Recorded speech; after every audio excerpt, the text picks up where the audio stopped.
দেশ শেষ করে দিছে ইউনূস সরকার।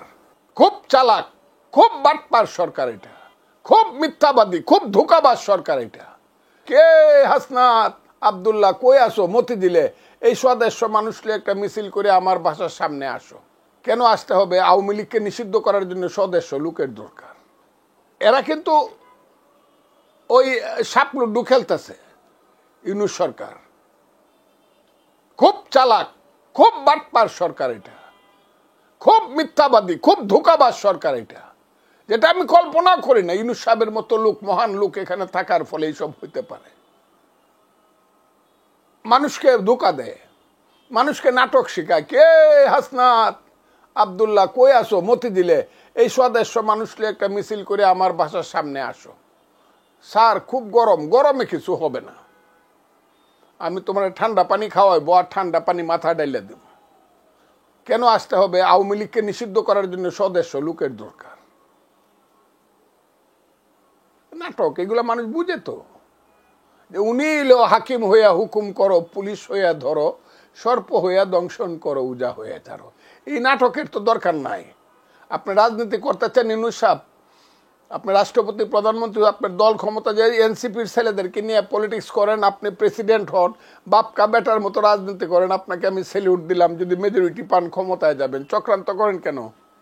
লাভ দেন কেন মানুষকে যে আমি এইটার মধ্যে নাই? আবার মাথায় হাত দিয়ে বলেন তো এরাই হবে এদেশের নেতা। তরুণরা দেশ শেষ করে দিছে, টাকা পয়সা লুট করছে তো করছেই। দেশটা কিভাবে 90,000 কোটি টাকা আমার কইছে মির্জা আব্বাস সাহেব কইছে, আমি ওইদিকে যাব না, দেশ শেষ হয়ে। 9 থেকে একটা ছেলে স্বপ্ন দেখে আমি বৈষম্য বিরোধী ছাত্র আন্দোলন করব, আমি সমন্বয়ক হব, এবং এখন মনে করে এনসিপি করব। কারণ এনসিপি করলে পরেই ইউনো অফিসে গেলে কাজের টাকার ভাগ পাওয়া যায়, কমিশন পাওয়া যায়। ডিসি অফিসে গেলে 9-10-এর ছেলেরা বৈশা থাকে, ফার্স্ট ইয়ারের ছেলেরা বৈশা থাকে, গিয়ে তদবির করে বিভিন্ন অফিসে কন্ট্রাক্টারি কাম দেও, বিল দেও, বাদর দেও, মাটি কাটার কাজ দেও। স্কুল কলেজে এখন লেখাপড়া নাই। ঢাকা বিশ্ববিদ্যালয়টা হলো সিনিয়র মাদ্রাসা, জামাত হইল এটার ভাইস চ্যান্সেলর। স্কুল কলেজ নাই, বিশ্ববিদ্যালয় নাই, লেখাপড়া নাই, এই দেশে সব শেষ করে দিচ্ছে। কাজে আমি মনে করি সরকার দ্রুত যাওয়া দরকার এবং ভোটের মাধ্যমে সরকার আসা দরকার।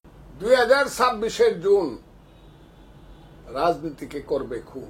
যদি ইউনূস সাহেব জুনের ইলেকশন নিতে পারে, আমি এই কথাটা বলে দিলাম। জুনের ইলেকশন নিলে আমি কি হবে জানি না, এটা দেখা যাবে বলে আমার মনে হয় না। ডিসেম্বরের পরে যদি যায়, দেশটা 2 ভাগ হবে। 1, 71 কারা মানো, 2, 71 কারা মানো না। 2 ভাগ হবে, আমি কয়ে দিলাম। আমি চাই না 2 ভাগ হোক। আমি চাইছিলাম না যে যারা ওই যে ওরা বলছে, এই কারণে আমি স্যালিউট করি সরকারকে। একটা কথা খুব কঠিন বলছে, যে পাক বাহিনীর বিরুদ্ধে যুদ্ধ করছে এবং তাদের সহযোগী জামাত, নেজাম, মুসলিম লীগ এবং শান্তি কমিটির বিরুদ্ধে যুদ্ধ। হলে জামাত এখন কি করে দেখি, যদি এরা যদি জামাত যদি এখানে যুদ্ধ করে থাকে, যুদ্ধ অপরাধী হয় দল হিসাবে, তাহলে তাদেরকে সুপ্রিম কোর্ট আবার লিগ্যালিটি দেয় কেমনে? তাহলে দেখি জামাত কি করে। কারণ তাদেরকে তো এই সরকার, যে সরকারকে তারা আনছে, তারা বলতেছে এরা যুদ্ধ অপরাধী দল। কথাটা খুব, আমি বলতেছি না, তারা বলতেছে। এই যে এইখানে জামাত যেখানে মুক্তিযুদ্ধের বিরুদ্ধে থাকবে, ফজলুর রহমানদের মতো পাগলরা যেখানে মুক্তিযুদ্ধের পক্ষে থাকবে, এটা তো আর দল নাই। আওয়ামী লীগ তো বাঁচছে, আমি তো মুক্তিযুদ্ধের পক্ষে থাকবো। দুনিয়া যাইতে পারে, আমি আওয়ামী লীগের কি হবে জানি না, বিএনপির কি হবে তাও আমি জানি না, কিন্তু আমি মুক্তিযুদ্ধের পক্ষে থাকবো। আমি জামাতের হাতে বিনা কারণে, বিনা ভোটে দেশ ছেড়ে দিব না। জামাত মেজরিটি হলে দেশ নিয়ে যাক, কিন্তু ভোট করে দিব, জনগণের ক্ষমতায়ন করে দিব।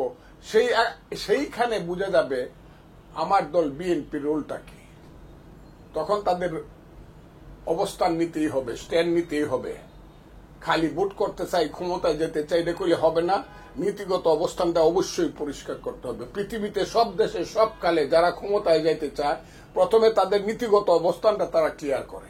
নীতিগত অবস্থান ক্লিয়ার না করলে কোন রাজনৈতিক দল ক্ষমতায় যাইতে পারবে না, কোনো কারণে গেলেও ক্ষমতায় থাকতে পারবে না।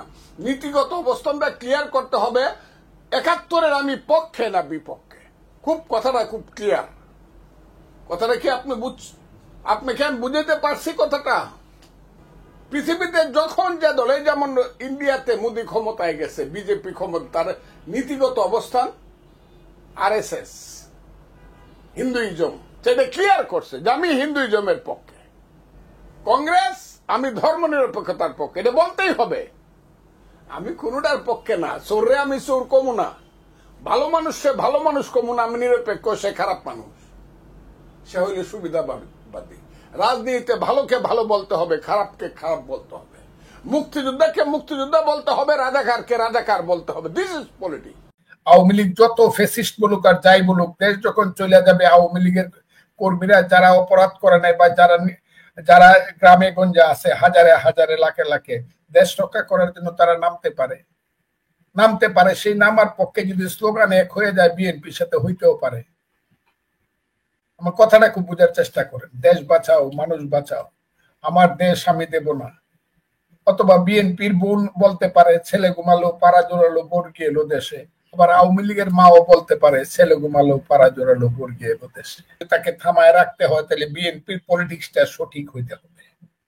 আর বিএনপির পলিটিক্স যদি সঠিক না হয়, যাহা 52 তাহা 53 হয়, তাহলে মানুষ কিন্তু মনে করবে যে এখন যা আছে আগেই তো তার ভালো ছিল।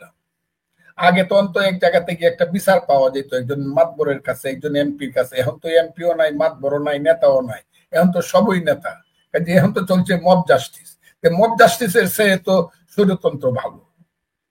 এটা তো মনে করতে পারে একজন যে এই যে এখন তো চলছে মুনাফিকি। সকালবেলা একরকম কথা কয় নেতারা, দুপুরে আর এক রকম কয়, রাত্রের বেলা আর এক রকম ফাঁকিবাজি কয়, এদেরকে বলে মুনাফে।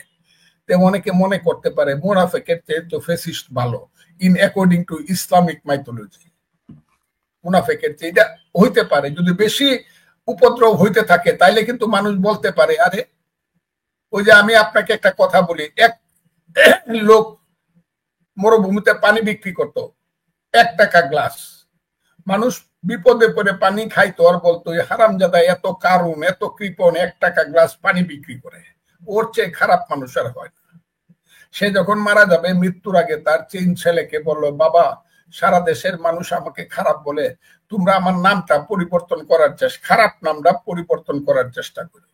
ছেলেরা বলল, বাবা, তুমি নিশ্চিন্তে মারা যাও, তোমাকে যাতে মানুষ ভালো বলে তার ব্যবস্থাটা কর। তার বাবা মারা যাওয়ার 3 দিন পর থেকে তারা 2 টাকা গ্লাস পানি বিক্রি করা শুরু। তখন যারা মরুভূমির মানুষ, তারা বললো যে পানি তো খাইতে হবে, তা না হইলে তো মারা যাব। কিন্তু ওর বাপে তো ব্যস্ত 1 টাকা গ্লাস, ওরা তো বেচে 2 টাকা গ্লাস। কাজে ওর এদের চেয়ে তো এর বাপই ভালো ছিল। এটা খুব স্বাভাবিক। যদি সরকার যদি সবচেয়ে খারাপ করে এবং দেখা যায় যে এই সরকারের আমলে কিছুই নাই। আগে তো গণতন্ত্রের নামে একটা বাহানা ছিল, আগে তো গণতন্ত্রের নামে একটা মস্করা ছিল, এখন তো গণতন্ত্রই নাই। এই নামটাই তো নাই। কেউ মনে করে না এখন গণতন্ত্র, এবং এটা কেউ বিশ্বাসও করে না এই দেশে ইউনূস সাহেবের আমল আর কোনোদিন ভোট হবে এবং গণতন্ত্র আসবে। রাজনৈতিক নেতৃত্ব, আওয়ামী লীগের নেতৃত্ব যে অন্যায় অপরাধ করছে সেটা বাদ দিলেও আওয়ামী লীগে এখনো আমার ধারণা 1 থেকে 1.5 কোটি ভোটার আছে, এবং গ্রামে গ্রামে তাদের নিরীহ মানুষ হোক, শিক্ষক হোক, ছাত্র হোক, লোক আছে। আন্দোলন যখন হবে, আপনি কি তাদেরকে না করবেন? আমাদের আন্দোলনে আইসেন না, তারা তো আসবেই। যখন দেখবে আন্দোলন সঠিক আন্দোলন হয়েছে, ওই যে নিরীহ লোকগুলা বসে আছে, হাসিনা লন্ডনে থাকুক আর দিল্লিতে থাকুক, আওয়ামী লীগের নেতারা সব ভাগ্যে যাক, আওয়ামী লীগের গ্রামের লোকজন জয়েন করবে না? জয়েন না করলেও জনসভা করলে শুনতে আসবে না? তারা রংটা দেখবে না যে আমাদের বেলায় তোমরা যা করছিলে, এখন দেখি তোমাদের বেলায় কি হয়? দেখতে আসবে। এটা তো ইতিহাসে